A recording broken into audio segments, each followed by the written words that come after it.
Good morning. Happy Tuesday. How is everybody? Good, good. Welcome to Coffee Chats. Today is June 25th. Time is ticking. Next Monday is July 1st. Can you believe it? Wow. So just so I don't forget, there was a suggestion from Elaine on July 4th. Is that correct? There's a special movie? Is that what the plan is? Yep. Okay. Okay, a matinee at 2 o'clock, just FYI. So on July 4th, we'll be watching Elvis. We weren't able to watch it because of technical issues. So Elvis at 2 o'clock, special matinee, July 4th. I will be out of town, so I just want to make sure to let you know that, and will be posted on 991 as well, but July 4th, yes. Let's see, what else do I have? I'll tell you what's going on for the week. Alrighty. So today we have Henry Berman here at 10 a.m. in Marion Hall. So he is going to be discussing Saudi Arabia realignments. So if you have time, it should be a very provocative, interesting conversation about Saudi Arabia at 10 a.m. So go on up and enjoy that. I'll move on for the rest of the week. For Wednesday, the 26th, at 1 p.m. we have our TED Talks, of course, that are recorded on 991. So we have 3 topics for you typically, and the 3 topics are you being manipulated? And it's an interesting conversation about the AI, how AI operates on a psychological strategy rooted in human behavior and human nature. So that's the first one. The second one is rebooting the tech user's experience for the elderly. And this really, another one that I find very interesting, it sheds light on the struggles faced by older generations adapting to technology. So that's the second topic, and it's really, it's an eye-opener. It goes into much more depth on that conversation. The third one is how I learned an endangered language and why it matters. And this is a discussion on heritage languages, and specifically it talks about the Creole language in Louisiana and how it's endangered. So that's the third topic for TED Talks, and that's at 1 p.m. And also at 1 p.m. on Wednesdays, we have our open studio mystery craft time. And that's in the art room, obviously. At 1:30 on Wednesday, we have 500, and always on Wednesday, we have our bingo and 500. We have our air conditioner unit in there, so it should be comfortable. We'll have fans and the air conditioning unit there on Wednesday as well. Thursday the 27th at 9 and 11, we have our recorded coffee chats on 991. Our excursions are typically on Thursdays, as you know, and so this Thursday is to the Centennial Lakes Farmers Market. It leaves a little bit later. It's at 2:40 p.m. It starts at 3, and I didn't put a return time on there. I would assume 4:30 p.m. would be the return time. That would be a good time. I will make sure and touch bases as the vans are leaving on Thursday, just to kind of confirm and specify the exact time that the van will be leaving. We'll keep an eye out, of course, for weather. You just never know. It's been kind of unpredictable. So if there is we have to cancel it due to weather, we'll definitely post it on 991, and the concierge will know as well. So just just keep aware of that. So 2:40 departure on Thursday. Has anyone been to the Centennial Lakes area? It's really quite lovely. So if you are signed up, I think you should enjoy that day. It's over off of like is it Edina area? France. Well, Edina in France, isn't it? Yeah. So it's really pretty. On the 28th is Friday, and 1 p.m. we have our coffee chats, of course, that are recorded. We have bridge and poker at 1 p.m. on Fridays. 4 p.m. we always have our happy hour in Marion Hall. And our movie this week is called Charing Crossroads. And it's a true story of the transatlantic business correspondence about used books and how it developed a friendship. And it is a drama. and that is at 7 p.m. in Marion Hall on Fridays. Saturday at 8 a.m. we have our men's breakfast, and 7 p.m. on Saturdays we always have bingo.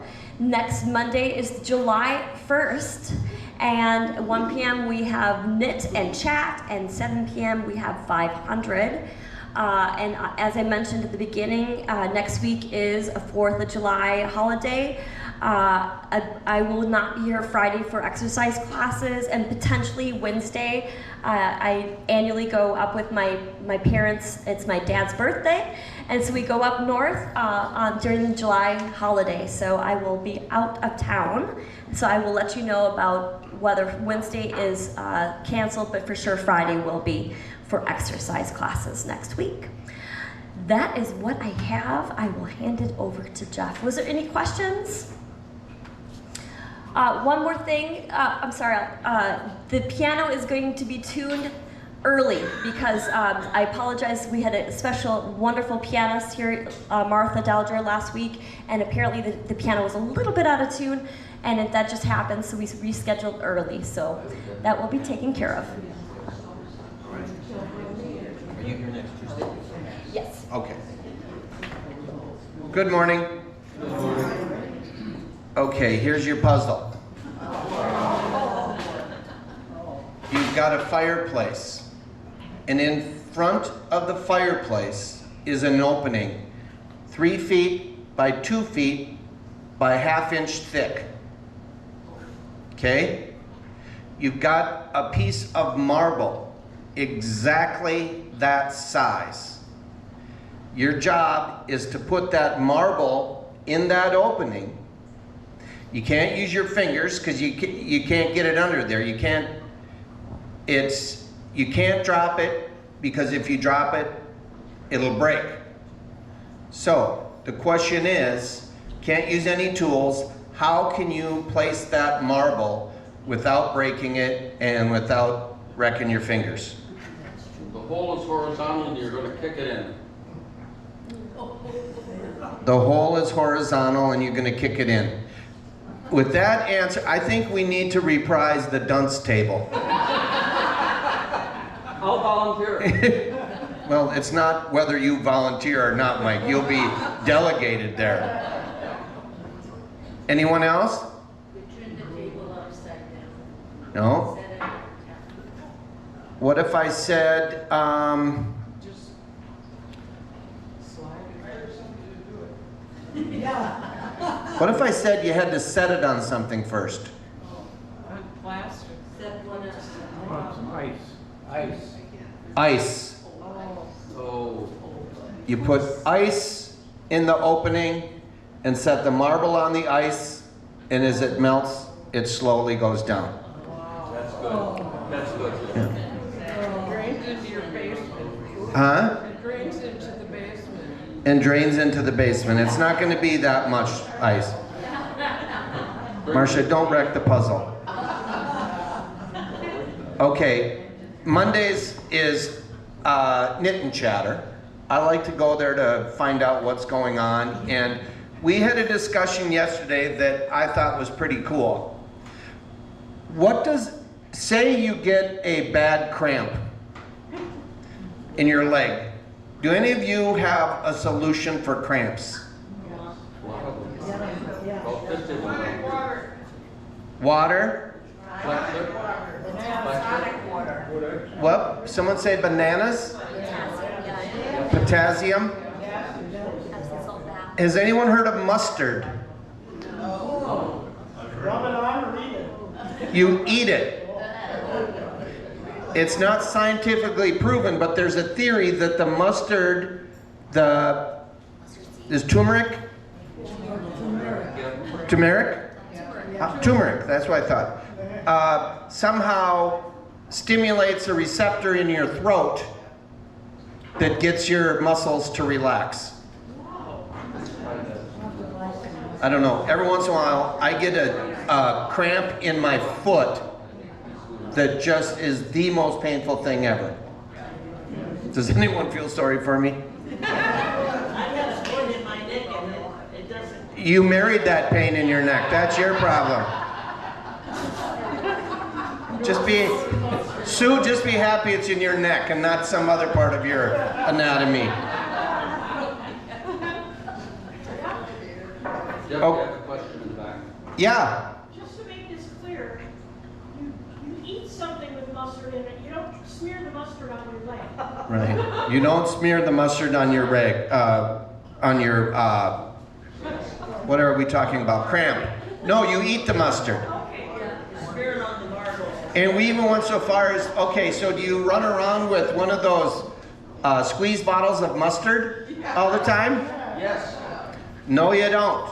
The next time you're at McDonald's or when Rich Point has them out here, you rip off some of those individual mustard packets.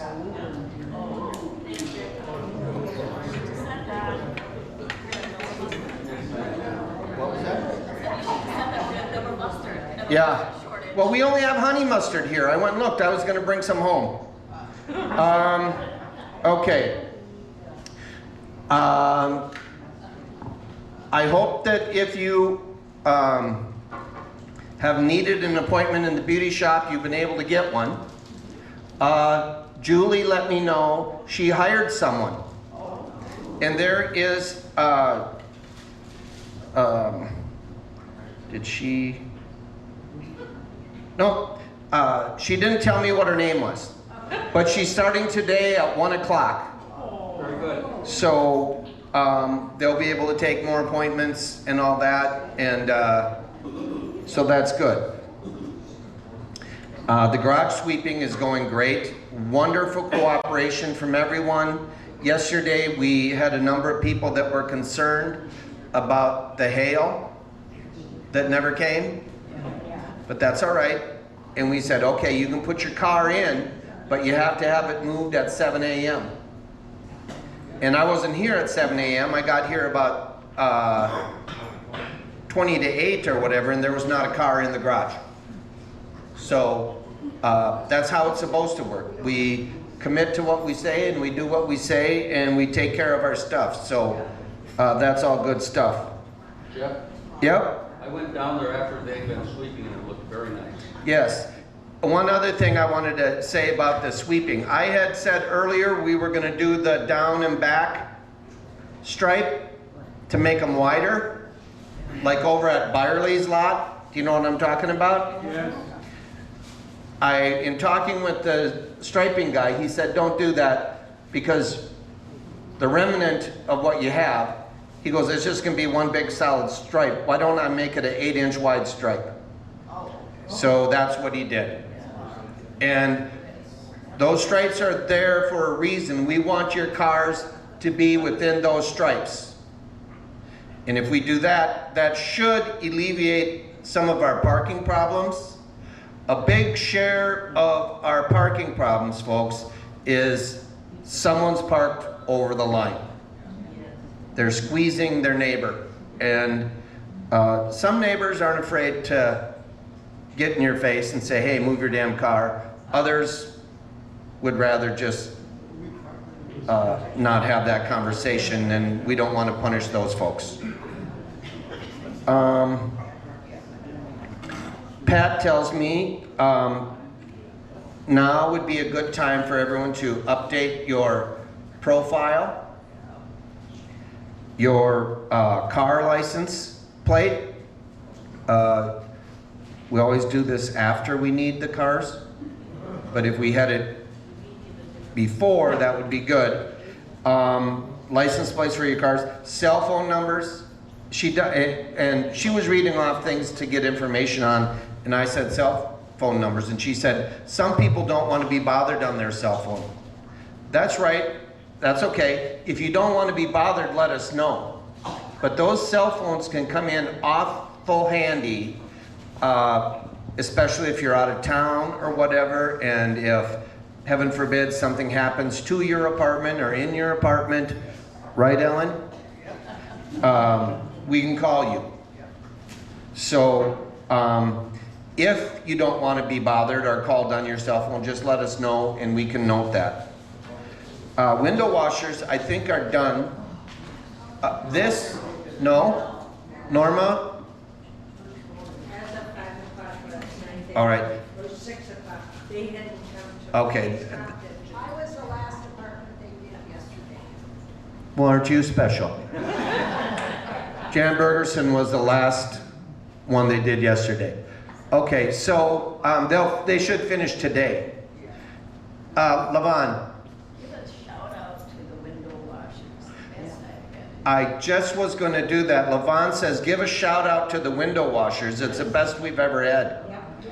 I know I just talked to someone that there was a mystery substance on their window, and the window washers couldn't get it, and she said it wasn't for lack of trying. They sat there and worked and worked and worked, and it didn't come out, so we'll have to figure out what's going on there. But I've heard more compliments about the window washers this year than any other year, so.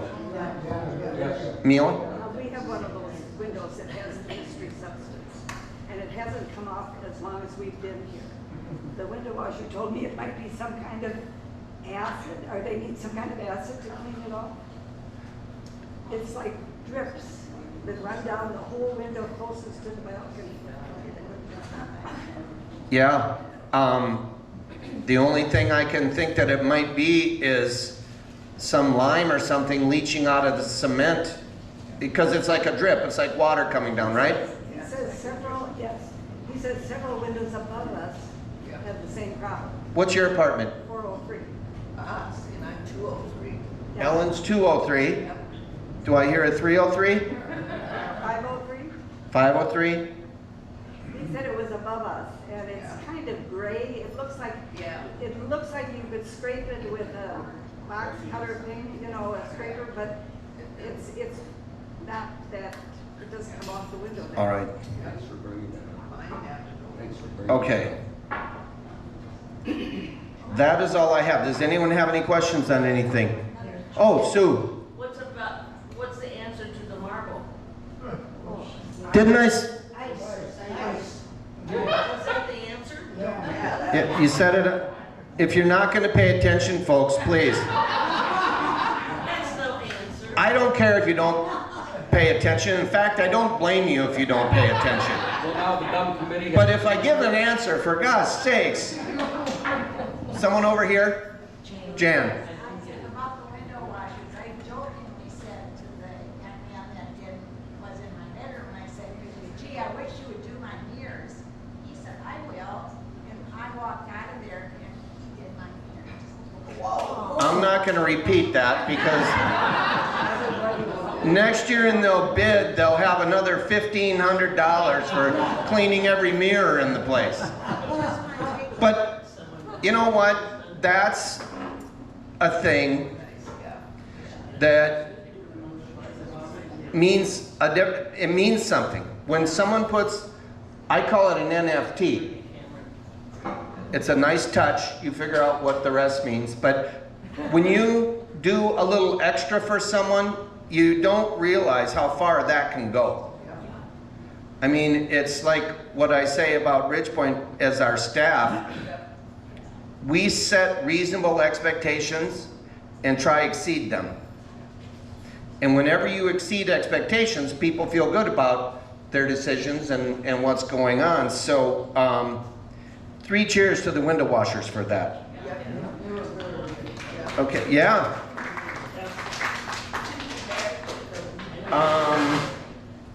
Okay. Another one, Levon. Streaks on my window, maybe 3 years ago. Yep.